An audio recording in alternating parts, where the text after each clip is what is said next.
Maupay na naman nga adlaw hayo mo tanang makasangkayan ha pati diri santay nga nakakabati kini nga akong video. Adi ako yan na may Taft Avenue pagitan ng Recto at Carriedo. Isa kasing napakalaking sunog ang ating natatanaw dito at kung mapapansin nyo, napakaraming mga fire truck ang nagkapila dito para apulahin itong sunog na ito. At yung sunog na nangyayari ay nandito. Kukuha na natin ha, wait lang, lalapit tayo. Ayan po mga kababayan yung sunog na nagaganap dito. Kung mapapansin nyo, nandito na tayo sa may malapit mismo. Wait lang, lalapit tayo ng mas mabuti para makuha na natin. Ayan o, nakikita nyo.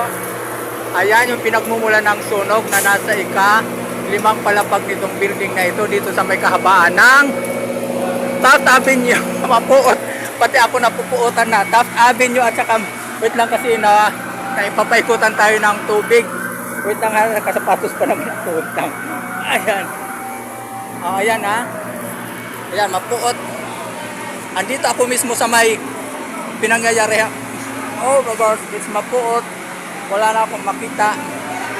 Ang dami ng tao. Nakapaligid dito yung mga fire truck. Ayan oh, nagamba lang dyan. Mahaba pa yan mula doon sa may Carriedo yung fire truck na nakapila dito. At ating kinukuhanan ngayon itong nangyayaring sunog dito sa may kahabaan ng Quiapo, ay rather ang kahabaan ng Taft Avenue pagitan ng Carriedo at saka Recto. Andito mismo ako sa tapat ng building. Kung makikita nyo, ayan na, nagkakandapuliki yung mga fireman sa pag-apula nitong sunog na nasa taas lang nitong building na aking pinalalagyan. At baka palayasin tayo dito. Lilipat tayo ng pwesto ha. Kung mapapansin mo, ang daming tao hanggang doon. O, tingnan mo yung mga host, oh. Ang daming mga host na nagamba lang dito dahil yung tubig na para makakuha ng tubig. Ayan, oh, tingnan nyo, oh, kung saan nagaling yung mga host. Hanggang doon yan sa may Recto, yung mga fire truck. At titingnan natin mukhang nandito yung isa sa pinakamalaki. Ayan, oh. Nandito pala sa tapat ko, ayan, oh, sa may uluhan ko. Yung, ayan. Oh my gosh. Ayan, oh, wala na halos makita na, ayan, oh, yung usok napakalaki. Halos wala na makita. Yung puro fire truck na mga host nagkanda, pulupot na dito sa kalsada dahil sa pag-apulan nitong sunog na ito. At baka tayo ay palayasin. Aalis na nga kaya ako dito. Ayan o, ayan yung pinagkagalingan ng sunog ha. Subukan nating tumawid. Wait lang ha. Ayan, nakikita na natin mismo ngayon yung pinangyayari. Ayun, mayroong apoy na nakikita tayo dito. Yung mismo pinangyayarihan ng sunog. Ayan o, kinama yan. Ay, may apoy yan yung tiniturok. Ayan.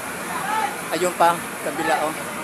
Napakalaki ng sunog na ito ngayon na nangyayari dito sa may isang building na ito sa may Chipuyat yung kanto nito. But this is Taft Avenue in the center of Carriedo and Recto Avenue. So, ito mismo nandito tayo mismo sa tapat ha sa pinangyayarihan ng wait lang kasi maraming tao. Ala. Grabe, lumalakas lalo yung apoy, oh. Kita nyo? Lalong lumalakas yung apoy na inaapula. At kung mapapansin, ang dami talaga ng bumbero dito na nakapaligid, oh. At may mga naghahakot ng kanilang mga gamit para, oh my gosh, lalong lumalakas dahil yung hangin ay malakas masyado dito sa pinalalagyan ko. And baka madali tayo, lilipat tayo ng pwesto kasi maraming naghahakot ng gamit. Wait lang. Mapuot. Lumayas tayo doon sa pinalalagyan ko. At dito naman tayo sa kabilang side.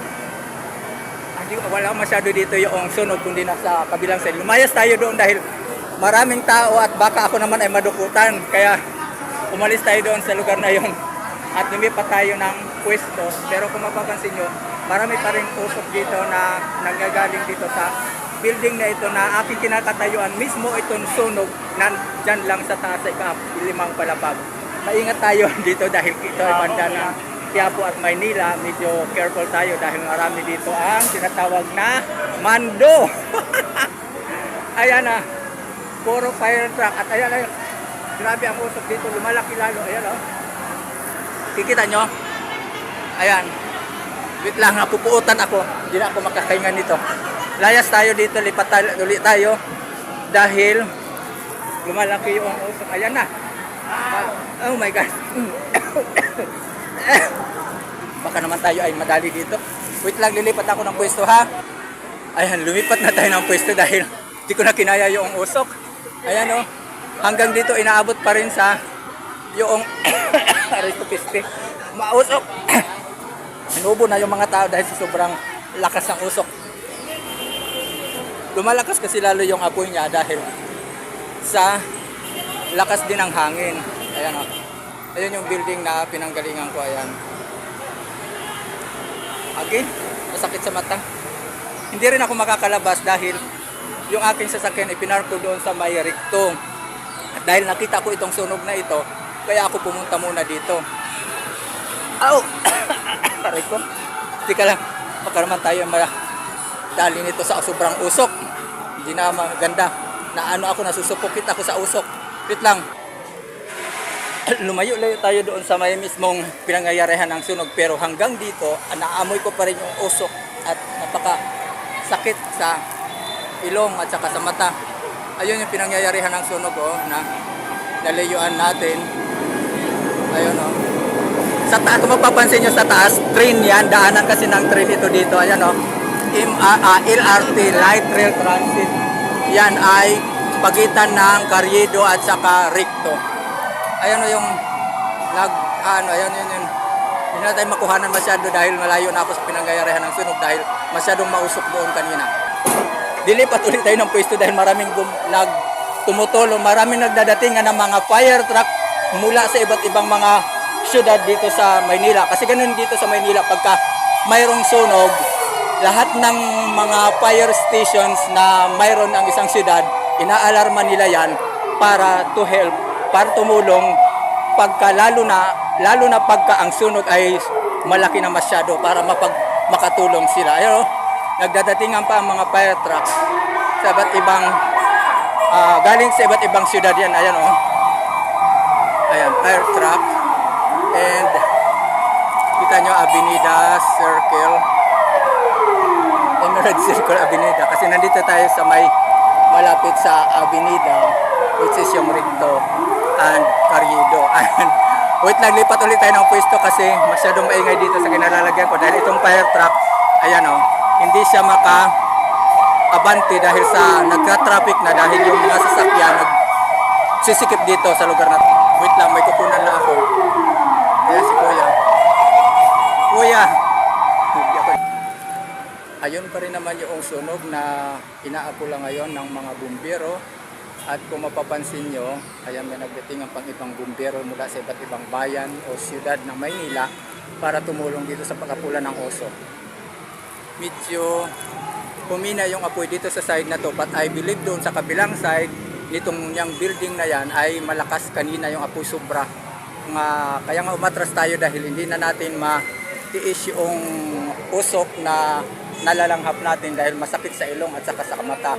And one good thing, medyo ang hangin ay kontra tayo sa hangin, hindi pala kontra, anong tawag doon, nga ayon tayo sa hangin, kaya hindi tayo na pupuutan ngayon. Ano ba yun? Ayan, mga fire station yan sa iba't ibang syudad ng Maynila nang galing para tumulong mag-apula nitong sunog na ito. At binalikan natin muli yung nasusunog na building. Ayan, kung makikita nyo, ang lakas ng usok. Ang tawag doon, makapal yung kanyang pagkakausok, meaning to say, matindi yung sunog na nangyayari sa loob. Ayan super. Ayan.